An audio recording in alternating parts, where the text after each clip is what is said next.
3.31 million cases, 60,482 deaths, and the number is still increasing. Well, my dear children, I gave you a corona update for India right now. Well, when we may be taking due protection of our own lives and the lives of the people who matter, there are many others who do have families, but they are probably serving the patients. Who serves the patients, my dear children? Doctors? They get all the credit. But do nurses get all the credit? What they deserve? Do ward boys get the credit? Do the people who clean the washrooms of the hospitals get acknowledgement and credit? Dear children, welcome to yet another fascinating lesson of English literature. When the world has become victim to a global pandemic, we are prophesizing the usage of sanitizers and face masks.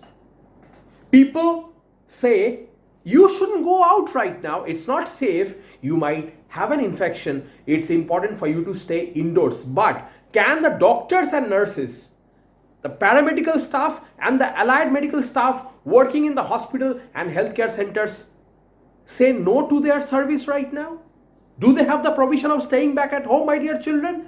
Even then, there are many people in our country who don't respect nurses. Let me tell you, since I was associated with the healthcare industry for a considerable amount of time, before starting my journey as a teacher, I used to serve India's best hospital network, the Apollo Hospitals Group, which is there in Bangalore, and the headquarters is in Hyderabad. When I used to deal with the patients on a daily basis, I saw the selfless service which nurses render to the society, my dear children. Since there are many of you who belong to God's own country, Kerala gives us a huge percentage of nurses who serve not only in India but also in hospitals across the globe. I salute Kerala for providing us with safe hands and best care. You might be thinking, why is Sir suddenly talking about nurses? My dear children, the question is correct and you have guessed it correct. Our topic today is on someone who revolutionized and changed the perspective of nursing in the world. How many of you wish to become nurses, my dear children, when you grow up? Not doctors, nurses. Show of hands. I won't be able to see even if you raise your hand, but ask that question. Do you want to serve society? Do you want to work with the people who are homeless or who don't receive best healthcare facilities? Are you going to serve them? Well, it's very important that some of you take career options as nurses. Do you know why? I'll tell you. It's been 74 years of independence, my dear children. And do you know the ratio of nurses to the number of people staying in India today? I will give you a statistic from the World Health Organization. World Health Organization reports say that even after 74 years of independence, we have 1.7, not even 2 completely, 1.7 nurses per 1,000 people. Can you imagine? That means if there are 1,000 people who need healthcare facilities, there will be only 1.7 nurses to cater to 1,000 people. Do you understand the shortage and scarcity of nurses, my dear children? It's very important that some of you decide now, from now on, because our heroine or hero, Florence Nightingale, was born in 1820 in Italy. This is basically a biography. It talks about the life of a lady who changed the concept of healthcare across the world way back in 1854. This story has been written by C.G. Salamander. Some of you might say, sir, isn't salamander an aquatic animal or amphibian? It looks like a tadpole. People say that it's a mythical creature, salamander. Do you know why? Because salamander is immortal. They never die. So this poet's name has immortality. And you know one more thing? If you put fire on the body of salamander, if you put it into flames, it will not burn and die.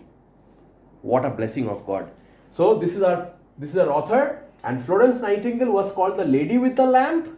She was a healthcare reformer. She changed the picture of healthcare in the world, and she challenged the Victorian law. Well, this is very important. She challenged the Victorian law way back in 1854, the laws which were laid down by Queen Victoria, which said that ladies cannot go out and work. Forget about studying. You cannot go outside your house to work with the men folk.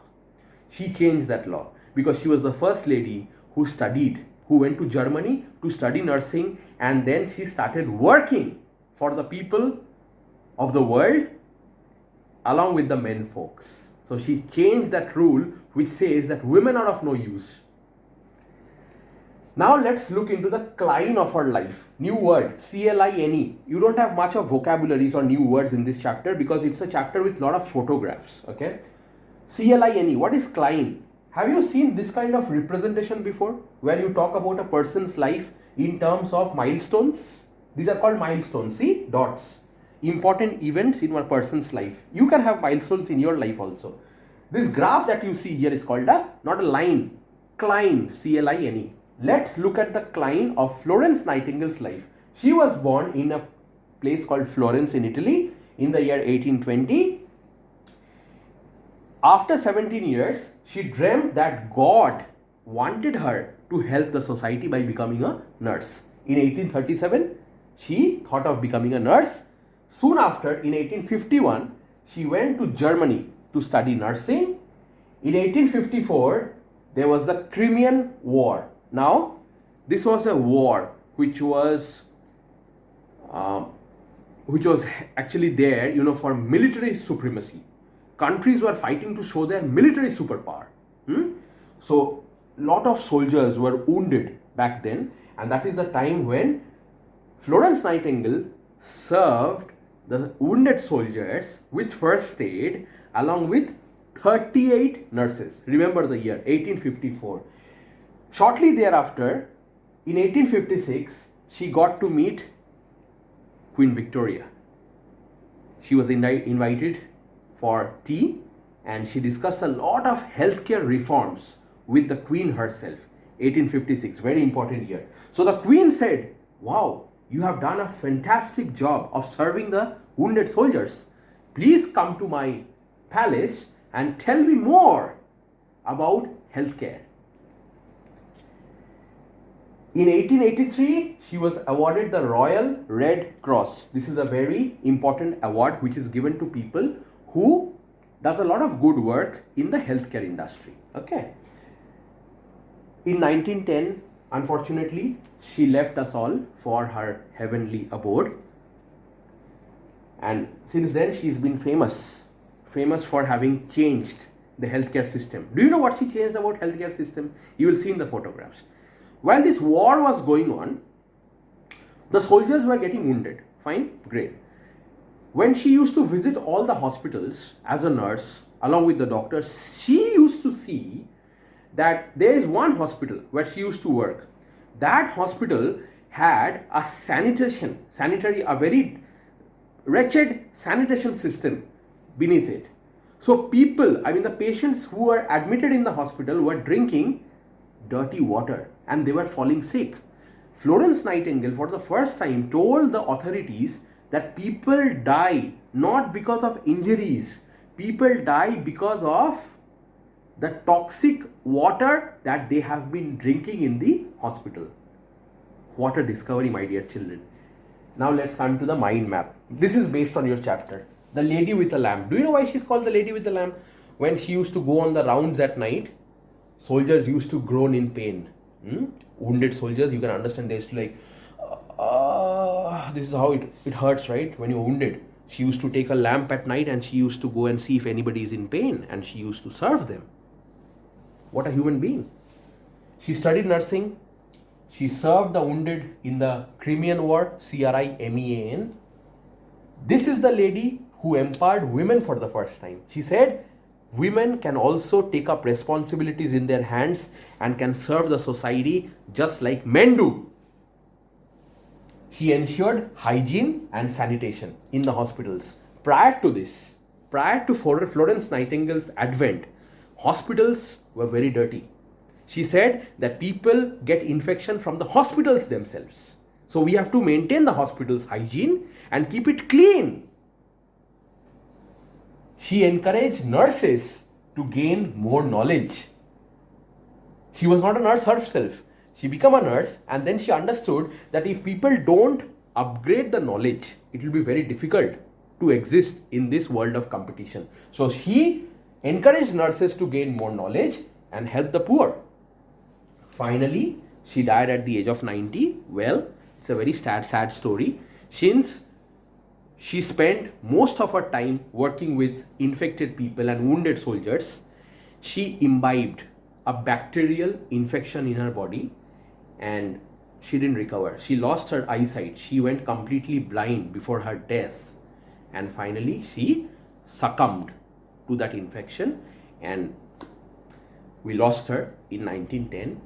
This story is about a lady who took the responsibility of changing the world. You know, when we study and when we become successful in life, when we have finished our education, we get a job, we set up our own businesses and then move forward in life.